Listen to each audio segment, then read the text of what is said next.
ইসরায়েলের প্রধান Netanyahu order দিল ইসরায়েলের সেনাকে ইয়েমেনের হুতি নেতাকে হত্যা করার। হামাস নেতা ইয়াহিয়ার সিনওয়ার, ইসমাইল হানিয়া, হিজবুল্লাহর জঙ্গি নেতা হাসান নাসরুল্লাহকে হত্যার পর আব্দুল মালিককে হত্যা করার নির্দেশ দিল ইসরায়েলি সেনা। বেশ কয়েকদিন আগে হুতি জঙ্গি ইসরায়েলে মিসাইল ছোড়ে, তারপরই ইসরায়েলের বায়ুসেনা ইয়েমেনের এয়ারপোর্টে, জাহাজপোর্টে, তেলের ডিপোতে মিসাইল ছোড়ে। একের পর ইমারত ধ্বংস করে ইসরায়েলি সেনা। ইসরায়েলের প্রধানের বক্তব্য, পুরো ইয়েমেনকে ধ্বংস করে তবেই বন্ধ হবে সেনা অপারেশন। শত্রুরা যাতে ইসরায়েলে দ্বিতীয়বার চোখ তুলে না তাকাতে পারে তারই ব্যবস্থা করবে ইসরায়েলি সেনা।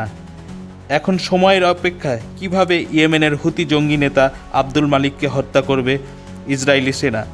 Global desk, Kolkata. এ বিষয়ে আরও জানতে কলকাতা সমাচার চ্যানেলটি লাইক করুন, সাবস্ক্রাইব করুন ও বেল আইকনটি প্রেস করুন। ধন্যবাদ।